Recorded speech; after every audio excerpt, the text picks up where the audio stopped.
Hello dear students, as usual I am Navneel God from Tagore School Parbatsar and we are studying our EVS book of class 5th in this video. इस video में हम लोग study कर रहे हैं हमारी 5th class की environmental study की बुक को. And dear students, as you know we are studying the 9th lesson in these days. इन दिनों हम लोग 9th लेसन स्टडी कर रहे हैं which is sources of water, जो कि है पानी के सोर्स यानी स्रोत. Dear students, we have completed 3 videos of this lesson. इस लेसन से रिलेटेड 3 वीडियो हम लोग कंप्लीट कर चुके हैं and it is the 4th video और ये आज का वीडियो 4th वीडियो है इस लेसन का. Let's start today's study. आइए शुरू करते हैं आज की स्टडी. लाइक बावड़ी की तरह, बावड़ी के बारे में हम पढ़ चुके हैं जिसको इंग्लिश में हम स्टेप वेल भी कहते हैं, जिसमें सीढ़ियां बनी हुई होती है. यहां पर एक पिक्चर भी शो की गई थी. देखिए किस तरह से सीढ़ियां, स्टेप्स बनी हुई होती है इसमें, जिसको बावड़ी कहते हैं. यहां पर इसका वाटर होता है. तो ये बावड़ी, जिसको इंग्लिश में स्टेप वेल कहते हैं, यानी सीढ़ियों वाला कुआं एक तरह से कह सकें तो अपन. तो इनके बारे में यहां पर कहा जा रहा है लाइक बावड़ी की तरह सेवरल वेल्स यानी कई जो कुएं हैं. बावड़ी के बारे में हमने पढ़ा था कि बावड़ी के अंदर बहुत ही आर्टिस्टिक टाइप से वहां पर चीजें की जाती है, यानी कलात्मक तरीके से सजाया जाता है बावड़ी को. उसकी जो स्टेप्स होती है, उसकी जो वॉल्स होती है, उनके ऊपर कई प्रकार के चित्र बनाना, उनके ऊपर कई प्रकार की खुदाई करना, ये सारी चीजें उसको कलात्मक तरीके से बनाया जाता है बावड़ी को, स्टेप वेल को. लेकिन बावड़ी की तरह ही कुछ ऐसे कुएं भी हैं जिनको कलात्मक तरीके से सजाया गया है. लाइक बावड़ी की तरह सेवरल वेल्स यानी कई कुएं आर आल्सो बिल्ट, ये भी बने हैं आर्टिस्टिकली यानी कलात्मक रूप से. नॉर्मली तो क्या है, कुएं को आर्टिस्टिकली नहीं बनाया जाता है, सिंपल तरीके से बनाया जाता है. वेल को, केवल स्टेप वेल को ही आर्टिस्टिकली बनाया जाता है. लेकिन कुछ ऐसे वेल्स भी हैं, कुछ ऐसे कुएं भी हैं जिनको आर्टिस्टिकली बनाया जाता है, कलात्मक रूप से बनाया जाता है, कलाकारी के साथ बनाया जाता है. सम वेल्स यानी कुछ कुएं आर राउंड, गोल होते हैं. देयर वॉल्स यानी उनकी जो दीवारें होती है आर मेड ऑफ ब्रिक्स, वो ब्रिक्स की बनी होती है. कुएं की जो दीवारें हैं वो ब्रिक्स यानी ईंटों की बनी होती है. देयर आर सेवरल वेज, कई प्रकार के तरीके हैं, ऑफ गेटिंग वाटर यानी पानी प्राप्त करने के, फ्रॉम देम उनसे. कुएं से पानी को बाहर निकालने के कई तरीके होते हैं, कई तरीके से पानी को निकाला जाता है. आर्टिस्टिक कैनोपीज का मतलब होता है मंडप. जैसे आपने शादी का मंडप देखा होगा, या कई बार आपने वो देखा होगा सड़क के किनारे, रोड के बिसाइड कुछ सिम वाले जो सिम बेचते हैं, वो छोटे छोटे ऐसे झोपड़ी जैसी बना करके बैठते हैं, उसको कैनोपी कहते हैं, मंडप कहते हैं. तो आर्टिस्टिक, और कई कुओं पे भी ऐसे मंडप बनाए जाते हैं. आर्टिस्टिक कैनोपीज यानी कलात्मक मंडप. खेली देखी होगी आपने, जहां जानवरों को पानी पीने के लिए खेली बनाई जाती है. एंड कुंडियाज, और कुंडियां भी बनाई जाती है.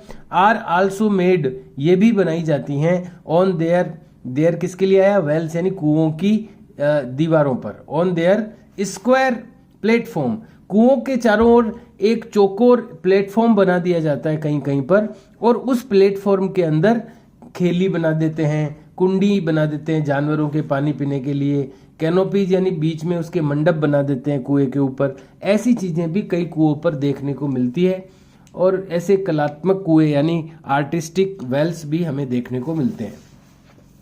अब यहाँ पर कुछ क्वेश्चंस आ गए हैं फिर से, तो ये क्वेश्चंस आपको करने हैं. क्वेश्चंस करने से पहले मैं आपको दिखा दूं, एक पॉन्ड का सीन दिखाया गया है यहाँ पर.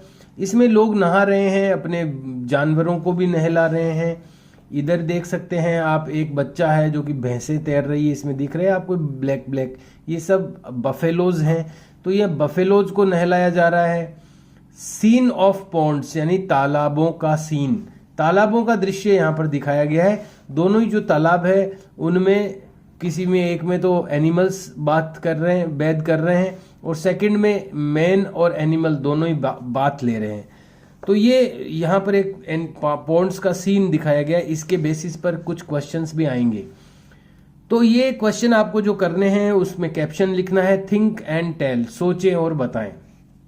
Question number 1, what is the difference? What यानी क्या, इज मीन्स है, द डिफरेंस यानी अंतर। क्या डिफरेंस है, क्या अंतर है, बिटवीन यानी बीच में, किन के बीच में? ए वेल एंड ए बावड़ी, एक कुएं और एक बावड़ी के बिटवीन यानी बीच में। व्हाट इज द डिफरेंस, क्या अंतर होता है? एक कुएं और बावड़ी में क्या अंतर होता है? You can write the answer like this, in a well यानी वेल में, एक कुएं में, there are no stairs, stairs नहीं होती, स्टेयर्स यानी सीढ़ियां नहीं होती। इन ए वेल, वेल एक वेल में, एक कुएं में, there are no stairs, stairs नहीं होती, सीढ़ियां नहीं होती। वाइल यानी जबकि, इन ए स्टेप वेल, जबकि एक स्टेप वेल में यानी बावड़ी में, देयर आर स्टेयर्स, स्टेयर्स होती है, सीढ़ियां होती है, टू रीच इट्स वाटर, इसके पानी तक पहुंचने के लिए। तो ये डिफरेंस होता है वेल और बावड़ी में। वेल या स्टेप, बावड़ी को स्टेप वेल भी कहते हैं। तो ये क्वेश्चन और इसका आंसर हो गया। Question number 2, where does water come? Where यानी कहाँ, डज हेल्पिंग वर्ब है, वाटर यानी पानी, कम यानी आता है, फ्रॉम यानी से।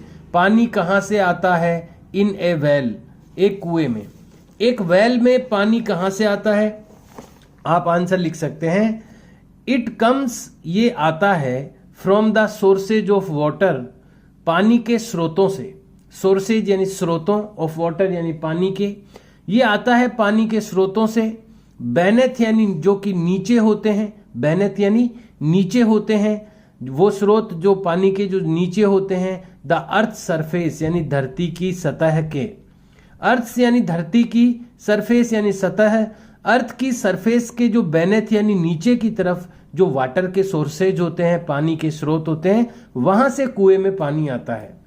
This is known as underground water, इसको ग्राउंड वाटर के रूप में जाना जाता है। जमीन के अंदर जो पानी होता है वो ग्राउंड वाटर कहलाता है। कुएं के अंदर भी जो ग्राउंड वाटर के जो सोर्सेज होते हैं, वहां से कुएं के अंदर, वेल के अंदर पानी आता है। You have to write this answer like this, इस तरह से आपको ये आंसर लिखना है। Question number 3, is water of the pond? Is जब शुरू में आ जाता है सेंटेंस के तो क्या बन जाता है उसका? वो इंट्रोगेटिव सेंटेंस बन जाता है। Is water of the pond यानी क्या तालाब का पानी, क्या तालाब का पानी, विच इज शोन, जो कि दिखाया गया है, जो कि शो किया गया है, इन द पिक्चर, पिक्चर में, ये जो तालाब का पानी पिक्चर में दिखाया गया है। ड्रिंकेबल यानी पीने योग्य है, तो ये पानी आपको पीने योग्य दिख रहा है कि इसमें एनिमल्स स्विम कर रहे हैं, तैर रहे हैं, बैद कर रहे हैं, स्नान कर रहे हैं। ये यहाँ पर इसमें यूरिन भी करते होंगे, इसमें डेफिकेशन भी करते होंगे। तो ये पानी पीने लायक नहीं दिखता है अपने को। तो इसका आंसर आपको लिखना है नो, इसका आंसर आपको लिखना है नो, नहीं। क्या ये पानी जो दिखाया गया है पिक्चर में वो पीने योग्य है, ड्रिंकेबल है? तो नो। पूरा आंसर लिखना चाहें तो आप नो, फिर यहां से स्टार्ट करना है। The water of the pond, the water, यहां पर द इज जो है, और पॉन्ड इज, ये इज तो चला जाएगा, यहां पर इज आएगा ही नहीं। द वाटर, ये द आ जाएगा यहां पर, शुरू में इज नहीं आएगा। The water of the pond, is नहीं आएगा इसमें, इज को आपको रिमूव करना पड़ेगा। आप इसको कंप्लीट आंसर बनाना चाहते हो तो बहुत इजी है, पूरा क्वेश्चन ही यूज करेंगे अपन। इज नहीं आएगा, केवल ये द एकदम स्टार्टिंग में आ जाएगा। द वाटर ऑफ पॉन्ड, यहां पर भी द लगा सकते हो, या आप ऐसा ही कर लो, ये द भी छोड़ दो, ये भी तो है जैसे रहने दो, यहां एक द लगा दो खाली इज की जगह। The water of the pond यानी पानी पॉन्ड का, विच is shown in the picture, जो कि पिक्चर में दिखाया गया है। अब वो जो इज अपन ने हटाया था ना, वो यहां आएगा, इज नॉट ड्रिंकेबल। तो आंसर क्या हो गया? नो, नहीं, कोमा लगाना। The water of the pond, pond का water, which is shown in the picture, जो पिक्चर में दिखाया गया है, इज नॉट ड्रिंकेबल, वो ड्रिंकेबल नहीं है। ये आंसर आपको लिखना है।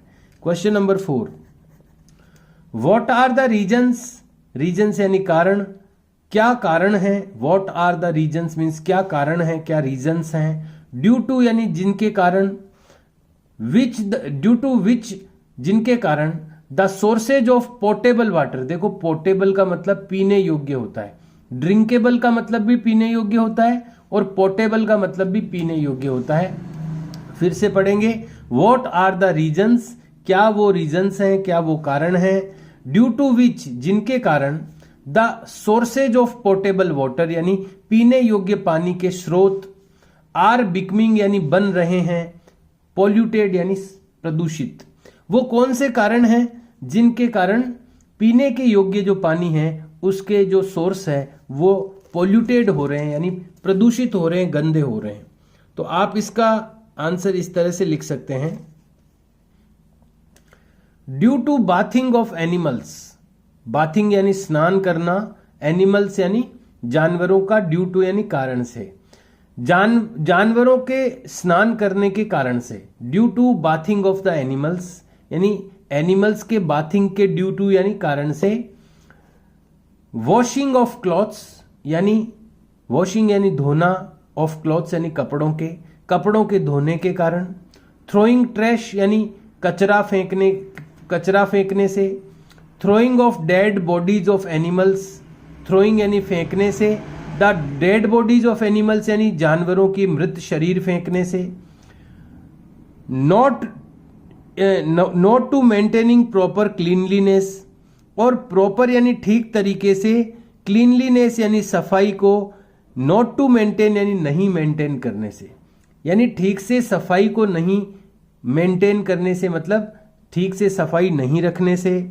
दीज वाटर बॉडीज, ये जो वाटर बॉडीज हैं जो पीने के पानी के रूप में यूज की जाती है, एटसेट्रा यानी आदि। द ड्रिंकिंग वाटर सोर्सेज, और ये जो वाटर बॉडीज है इस तरह की, और जो द वाटर ड्रिंकिंग सोर्सेज और जो पानी पीने के स्रोत हैं, आर गेटिंग पॉल्यूटेड, वो पॉल्यूटेड हो रहे हैं। तो इस तरह से ये कारण है जिनके कारण से ये पॉल्यूटेड हो रहे हैं। Maintaining proper cleanliness around these water bodies, अच्छा ये यहाँ पर इससे not to maintain proper cleanliness around these water bodies, इन वाटर बॉडीज के अराउंड यानी चारों ओर, इन वाटर बॉडीज की चारों ओर प्रॉपर क्लीनलीनेस नहीं रखने से, एटसेट्रा यानी आदि कारणों से, द ड्रिंकिंग वाटर सोर्सेज जो पानी पीने के स्रोत हैं, आर गेटिंग पॉल्यूटेड, वो पॉल्यूटेड हो रहे हैं। It is the answer of this question. Question number 5, what should we do, what means क्या, शुड मीन्स चाहिए, वी मीन्स हमें, डू यानी करना, हमें क्या करना चाहिए। सो दैट यानी ताकि, the water of portable water sources, जो पोर्टेबल वाटर सोर्सेज हैं यानी पीने योग्य पानी के जो सोर्स हैं उनका जो पानी है, रिमेन्स यानी रहे, क्लीन यानी साफ। हम क्या करें कि जिससे जो पोर्टेबल वाटर सोर्सेज है, जो पीने योग्य पानी के स्रोत हैं, वो क्लीन यानी साफ, रिमेन्स यानी रहें। इसके लिए हम क्या कर सकते हैं, तो आंसर आपको लिखना है इस तरह से, वी शुड नॉट थ्रो, हमें नहीं थ्रो करना चाहिए, हमें नहीं फेंकना चाहिए, एनी डर्ट, यहां पर DIRT, डर्ट, ये नहीं लिखना आपको, हमें गंदगी नहीं फेंकनी चाहिए। वी शुड नॉट थ्रो, हमें नहीं फेंकना चाहिए, एनी डर्ट यानी कोई गंदगी, और ट्रैश यानी कचरा, इन देम यानी उनमें। फ्रॉम टाइम टू टाइम यानी समय समय पर, cleanliness should be done, cleanliness यानी सफाई, शुड बी डन यानी की जानी चाहिए। And in drinking water sources, और पीने के पानी के सोर्सेज में, we should not let animals enter, और हमें एनिमल्स को अंदर प्रवेश नहीं होने देना चाहिए। ये इसमें आंसर लिखना है आपको 5th क्वेश्चन में। The next point is big dams यानी बड़े बांध। आप लोग जानते हैं कि डैम्स क्या होते हैं, जब पानी के रास्ते में, जब बहते हुए पानी के रास्ते में दीवार बना दी जाती है, बहुत मोटी दीवार, तो वहां पर वो पानी फिर इकट्ठा हो जाता है, उसको डैम कहते हैं। फिर उस दीवार में गेट रखते हैं, यानी ज़्यादा पानी इकट्ठा हो जाता है तो वो गेट खोलने से जितना पानी निकालना है उसको निकाल भी सकते हैं। इसको बोलते हैं dam.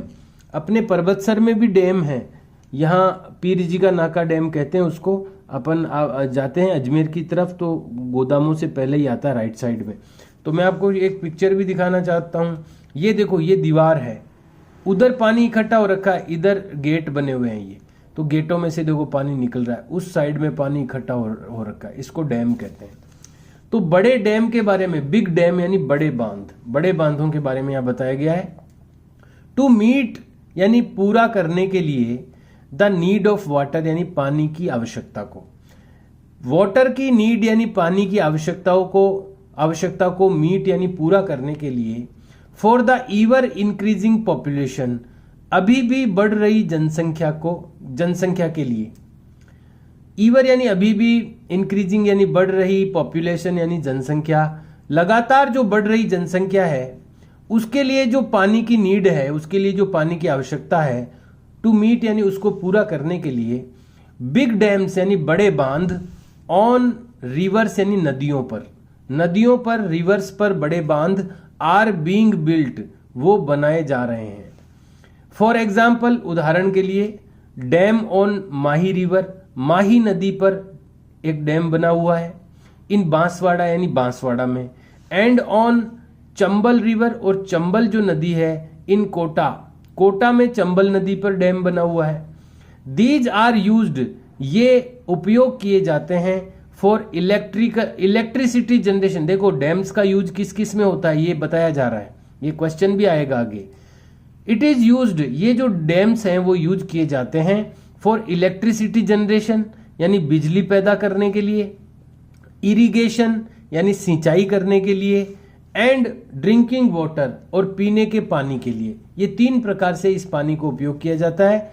How electricity is produced, कैसे बिजली उत्पादन किया जाता है, फ्रॉम डैम्स यानी बांधों से, डैम्स से, यू विल लर्न आप पढ़ेंगे इन द हायर क्लासेज, ये आप हायर क्लासेज में पढ़ेंगे, ऊपर की कक्षा में पढ़ेंगे। ये आपको दिख रहा है डैम का पिक्चर है, ये डैम है, इधर गेट लगे हुए हैं, इन गेट में से वाटर जो है वो एग्जिट किया जा रहा है। Dear students, lesson is completed, lesson अपना कंप्लीट हो चुका है और यहाँ पर चैप्टर रिकॉल के पॉइंट आ गए हैं। जो चैप्टर को वापस याद करने के लिए जो मेन पॉइंट्स होते हैं वो यहाँ पर दिए गए हैं, और उसके बाद में इस लेसन की जो एक्सरसाइज है वो स्टार्ट हो जाएगी। I think dear students it is sufficient work for today. मुझे लगता है आज आपको मैंने जो ये 5 क्वेश्चंस दिए हैं ये आज के लिए सफिशियंट है। You have to do these 5 questions in a good handwriting, एक अच्छी हैंड राइटिंग में आप इनको करें। जो भी रूल्स हैं रिटर्न वर्क के लिए उनको फॉलो करें, डार्क लिखें, लेटर्स के बीच में भी गैप रहे और वर्ड्स के बीच में भी गैप रहे। जो लेटर जितनी लाइंस में मेंशन होना चाहिए उतनी लाइन में मेंशन किया जाए, और लेटर्स को सुंदर बनाने की, गोल बनाने की कोशिश करें। Okay dear students, we will meet now in our next video. अब हम लोग अपने अगले वीडियो में मिलेंगे and we will do the exercise of this lesson, और इस लेसन की जो कंप्लीट एक्सरसाइज है वो हम लोग करेंगे आगे के वीडियो में। Okay dear students, bye.